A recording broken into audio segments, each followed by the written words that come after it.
Doctors swore she'd never carry a child. She bore the Ferryman, a healthy girl. The rope was wet that morning. Not damp, wet, heavy, the kind of cold that goes through leather and into your palms and stays there the rest of the day. I was hauling the ferry back across the Dearborn by hand because the capstan bolt had sheared in the night, and the current was running mean and fast with the snowmelt off the Bitterroots. April had no mercy that year. April never did. I had the rope over my left shoulder and my boots dug into the planking, and I was pulling, and the ferry wasn't coming fast enough, and I thought, not for the first time that week, that I was getting old. That thought had been following me around like a whipped dog for about 3 years. Following me, and I kept not turning around to look at it square. The ferry was mine. The crossing was mine. About 40 feet of sluggish gray water between the north bank and the south, and a raft of planks and pine logs that I poled and hauled twice a day, more in summer when the freighters moved through. I had a cabin on the south side. It had a stove and a cot and a shelf with 4 books on it I'd read twice each. I had a mule named Ruck who was older than me in mule years and twice as stubborn. I had a reputation for being reliable, which sounds like a compliment until you've lived it long enough to know it just means people expect you to show up no matter what. Reliable. That's not warmth. That's just a piece of equipment that works. My name is Elias Cord. I was 51 that April. I had been running that crossing for 9 years, and before that I'd spent a considerable number of years doing things I don't need to go into here, things that left marks, not all of them on the outside. I had been married once. Her name was Frances, and she died of a fever in the winter of '71, and I buried her on the North Ridge where the cottonwoods grow, and after that I came to the river and I stayed. People leave you alone on a river. A river doesn't ask how you're getting on. So that's what I was that April morning. A man with a rope over his shoulder pulling a raft across cold water, 51 years old, and alone in a way that had stopped feeling painful a while back. It had just become the texture of things. The grain of the wood, you understand. You stop noticing. I got the ferry across. I set down the rope and worked my hands open and shut a few times, and that's when I saw the wagon on the north bank. It wasn't an unusual wagon. Canvas top, 2 mules, ironwork on the wheels going orange with rust at the hubs.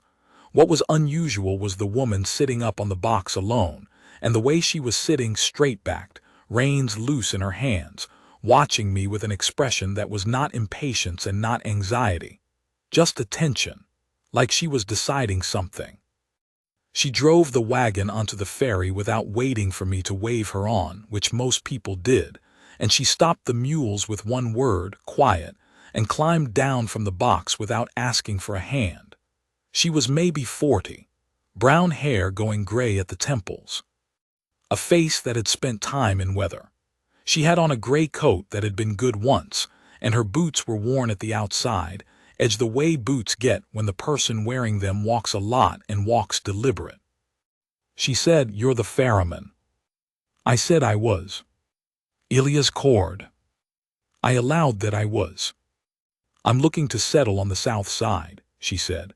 "Heard there's a section of bottomland 3 miles southeast that's up for claim. I'd be crossing your ferry regular." I told her what the crossing cost.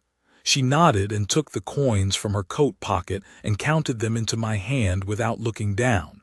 She'd already counted them before she drove on. That told me something. Her name was Ada Voss.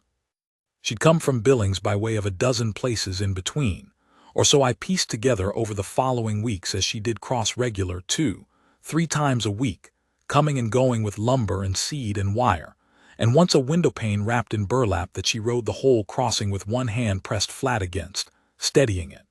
She was building a house. By herself mostly, with some hired labor from the Garrity boys down the valley who she paid fair and didn't waste with small talk. I am not a man who talks to people easily. Never have been. I run a ferry and I take the money and I bring them across and I'm polite, but I'm not one for conversation. Ada didn't need conversation. She'd say what she needed to say and then be quiet, and the quiet she brought with her was a different kind than mine. Hers was full of something, Mine was just empty. I noticed the difference. I wasn't sure what to do with it.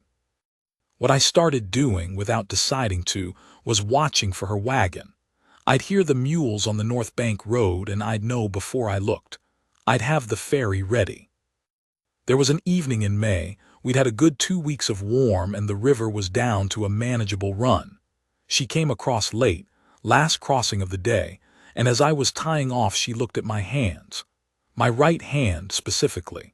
I'd split a knuckle on the capstan bolt earlier and wrapped it in a strip of flour sacking, which was leaking through some. She said, "That's not enough." I said it was fine. She said, "It's not fine," and reached into the back of the wagon where she kept a kit, a small wooden box I'd seen before but never asked about, and she cleaned the cut and wrapped it properly with linen and tied it off with 2 clean knots without asking permission and without making a fuss about it. Her hands were steady. Not gentle, exactly steady. There is a difference. Gentle implies hesitation. She had none. I said, "You done this before?" "My husband was a carpenter," she said, "always cutting something." I didn't ask where the husband was. People tell you in their own time or they don't. She told me a week later, not in response to any question, just as a fact. She said his name was Martin Voss, that he'd died 3 winters back of a lung sickness that took him slow, that they'd had no children. She said that last thing flat, the way you say something you've been told many times and have made yourself carry without visible weight. I thought about that. I thought about it more than I should have. By July I was finding reasons to go to the South section. I'm not a man who finds reasons to go places. I've been living inside a half-mile radius for 9 years. But a man needs things, a new bit for the mule, flour, nails, and it happened that the most direct route to where I could get those things went past the bottomland section, and the house that was going up there, plank by plank, straight and square and nothing fancy about it. I am not going to make this sound like more than it was. I stopped by. I helped with what needed 2 men to do. I'm not a carpenter, but I know which end of a hammer to hold and I know how to read a level. She let me help without ceremony, which was the right thing. She didn't thank me too much or too little. She fed me supper the first evening I stayed past dark, beans and cornbread and black coffee. And we sat on the unfinished porch, and the sun went down behind the bitter roots, and it was the best supper I'd had in 9 years without being a particularly good supper. I started coming on Sundays, then Sundays and Wednesdays. She never asked me to. I never asked if I should. It just settled that way. The way the river settles into a new channel after a flood, not decided, just where it wants to run. I will tell you about the one bad stretch, because without it the rest of it doesn't mean what it means. In August, a man came through on the ferry named Galt, Terence Galt, who had a claim he said adjoined Ada's bottomland section. He was wide and loud and had money, and he made it known to me, standing on my ferry, which was a piece of rudeness I noted, that he had an interest in the Voss claim, that the bottomland was better land than Ada's survey showed, and that a woman running a section alone was not practical, and he intended to make her an offer. I didn't say anything. I brought him across. 3 days later I rode out to Ada's and she was at the fence line with the survey stakes and a face like quarry stone. Galt had been there. He'd made his offer. She'd told him no. I said, "He'll come back." She said, "I know." I said, "You want me there when he does." She looked at me for a long moment. Not like she was measuring whether I was capable. I don't think that entered into it. More like she was deciding whether to let me be part of it. There is a difference. She said yes. Galt came back on a Thursday with 2 men I didn't recognize and a piece of paper he claimed was a prior survey. Ada stood on her porch and listened to him, and I stood at the bottom of the steps. I didn't say anything. I didn't need to. I was there. That was the point of it, being there, being visible, being the kind of man who comes when he says he'll come. Galt looked at me a couple of times and I looked back at him, and eventually his voice went smaller and his paper went back in his coat and he and his men rode out. After they'd gone, Ada sat down on the porch steps and put her hands on her knees and let out a long breath. I sat down beside her. We were close enough that I could feel the warmth off her arm, and I thought, sitting there, that I was in trouble. The quiet kind. The kind you can't back your way out of without leaving something behind. She said I should tell you something. I waited. She said the doctors in Billings, 2 of them, had told her she couldn't carry a child. After years of trying with Martin and nothing, they'd examined her and given her the news plain. She said they'd been kind about it, which had somehow been worse than if they'd been cold. She said she'd grieved it and then put it away. I didn't know why she was telling me this. I mean, I knew, but I was being slow about letting myself know, the way you're slow to put weight on a leg you're not sure will hold. I said, "Why are you telling me this?" She looked at the middle distance for a moment. Then she looked at me. She said, "Because I think you're a man who deserves to know the truth about a woman before he makes up his mind about her." I sat with that. It took me a while. I said, "Ada." She waited. I said, "I'm 51 years old and I run a ferry and my worldly goods fit in one room. I've been alone so long I've forgotten what it's like not to be, and I'm not sure I'd be any good at remembering. You've got a house going up in land that's worth something, and you don't need what I come with." She said, "You didn't ask me what I need." I didn't have an answer for that. She was right, I hadn't asked. She said, "What I need is a man who shows up, who I can count on, who isn't going to tell me I can't do something because I'm a woman and then stand there looking sorry about it. You've been showing up since May and you've never once told me what I can and can't do." She paused. "I know what you come with, Elias. I've been looking at it since April." I looked at my hands. The right one with the scar from the capstan bolt. The wrap she'd put on it healed now into just a pale seam at the knuckle. I said, "All right." She said, "All right." We sat there a while longer. The light was going gold on the grass. Somewhere over the tree line a hawk was working a thermal, just circling high up. We were married in October by the circuit preacher who came through every 6 weeks or so. Ada wore a blue dress, and she made my good shirt sit right for the first time in memory by taking it in at the shoulders with 3 stitches while I stood in it, which is not a romantic thing to say, but it is what happened and I remember it. The Garrity boys came, and Ada's neighbor from 3 miles east, a woman named Patience Drum, who had known Ada a year, and approved of me with the reserve of a woman who approves of very little. We moved Ada's things to the ferry cabin, and then began doing what needed doing to enlarge it. She had opinions about the addition that were good opinions, and I built to them. By December, we had 2 rooms and a proper stove, and the ferry cabin was no longer the kind of place a man has when he stopped expecting things to change. That winter was hard and good.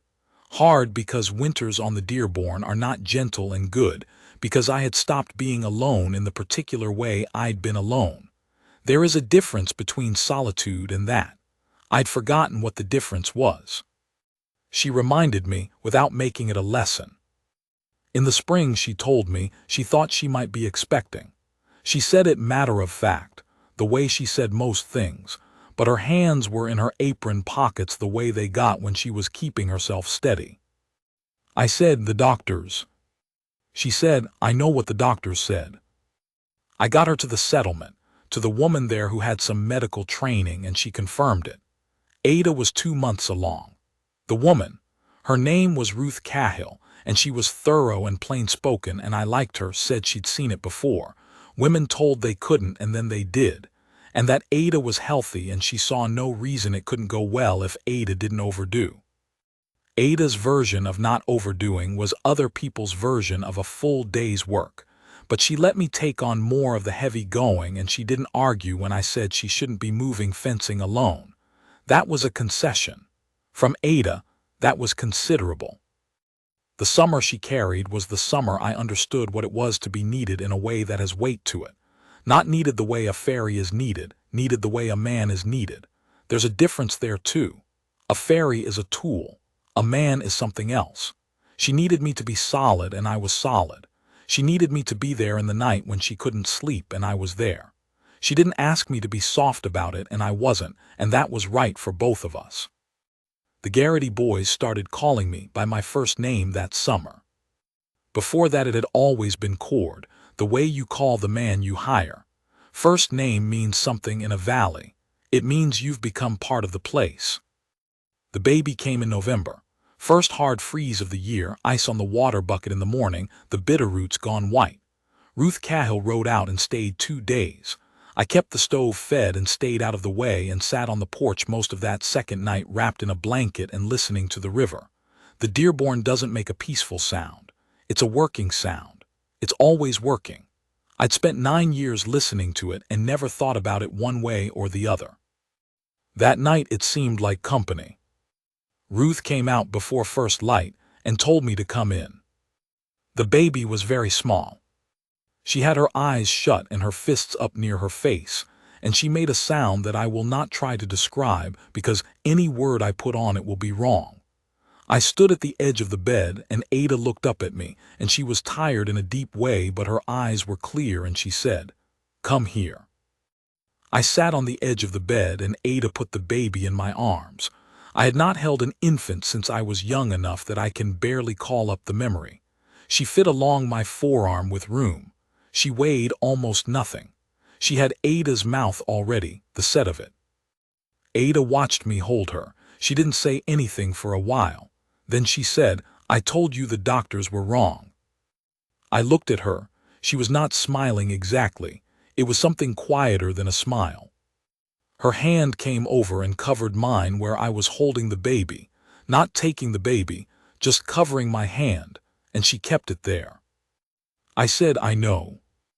We named her Frances, which was Ada's idea and which I did not ask her to do, and which she did anyway, the same way she'd wrapped my knuckle that first May evening, without asking permission and without making a fuss about it, just because she thought it was right. Frances Cord, she's got a name that'll hold. The river's still running. Capstan Bolt's been replaced twice since then. Mule Ruck died the following spring, and I got another that's younger and worse-tempered, but does the work. The ferry holds 12 on a dry day and 6 when the current's high, and I know every grain of every plank in it. Some mornings I'm out there in the cold hauling the rope and my shoulders ache some and my hands are not what they were. And I think about the man I was that April morning, alone and reliable as a piece of equipment. And I think about how the whole shape of things changed because a woman drove her wagon onto my ferry and decided something. I don't know what she decided exactly. I've never asked. Some things you don't need to pull apart. Frances is 4 now. She calls the river the big water because she hasn't got the word for river yet. She comes to the bank and watches me work, and I watch her watch, and sometimes Ada comes down in the late afternoon and stands beside me, and we watch her together, the 3 of us in the low autumn light with the bitterroots going purple in the distance. This is what I've got: rope and cold water and a ferry that works, and a woman who knew what she was choosing when she chose it. That's enough. That's more than enough.